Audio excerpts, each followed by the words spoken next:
ದುಡ್ಡೇ ದುಡ್ಡಪ್ಪ ಅಂದ ನಮ್ಮಪ್ಪ ಗುಂಡಪ್ಪ, ದುಡ್ಡೇ ದೊಡ್ಡಪ್ಪ ಅಂದ ನಮ್ಮಪ್ಪ ದೇವಪ್ಪ.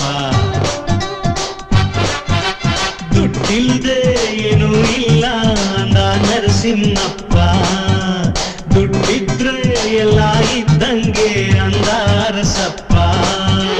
ದುಡ್ಡಿಗಾಗಿ ಹೆಣ ಕೂಡ ಬಾಯಿ ಬಿಡುತ್ತಪ್ಪ,